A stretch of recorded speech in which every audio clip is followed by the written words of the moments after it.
So, I recently found out that my boyfriend thinks that Shrek is overrated.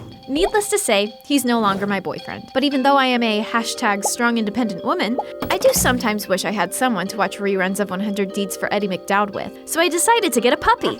His name is Donkey, and his favorite cereal is Cinnamon Toast Crunch. But the problem is that he ignores me all day. I feed him, buy him toys, and even take him outside to poop, but he still won't let me pet him. My question today is, does my dog love me? Well, to figure out the answer to this question, I turned to what I always turn to in times like these: science! So I followed the scientific method and came up with the hypothesis that dogs will let humans pet them if humans feed them treats. And I conducted an experiment. I fed my puppy a treat, and my final conclusions were, I still have no idea if he loves me or not. What the heck, science? You failed me! This got me thinking, what is science good at telling us? Well, a quick Google search will show that the word science can mean a few different things. But generally speaking, science is a set of strategies for studying the world. These strategies use evidence and observations to find provisional and testable explanations. And the best explanations are based on general principles and natural causes. So wait, forget my dog for a second. Can we use science to better understand God? Well, there are some things science is good at explaining when it comes to religion, but there are some things it's not. For one, scientific studies of the universe can provide insight into the numerous statements that the Bible makes regarding how the world works and events that happened. For example, the Bible claims that the universe had a beginning, and that's something science can investigate. And scientific evidence, such as the discovery of cosmic background radiation, do point to a beginning. Another example. The Bible states that God created humanity in His image not too long ago. The current scientific research shows that humans, as the Bible describes us, began around 100,000 years ago, starting from a small population, arguably a single pair, in a region near northern Africa and Mesopotamia, and have since migrated across the globe. Sounds remarkably similar to the biblical account, doesn't it?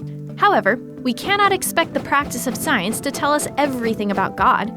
The Bible describes God with many attributes, but one of the most relevant for our discussion is that God transcends the universe. In other words, He's supernatural. This means that He is not contingent on natural laws or processes, but science needs these contingencies in order to provide reliable predictions. Using a system based on natural explanations to study a supernatural being seems like using a screwdriver when you really need a bulldozer. Furthermore, science is not a good way of discerning the truth of things that aren't repeatable or predictable, like my relationship with my dog, or any relationship for that matter. For instance, you can try to test if your grandma loves you by setting up an experiment where you ask her for candy and predict that if she loves you, she will give you candy. But even if that experiment works, what does it prove?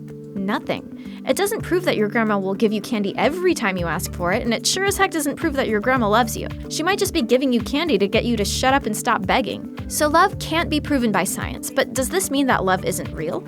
Relationships might not be real in any material sense, but that doesn't mean that they aren't practically real.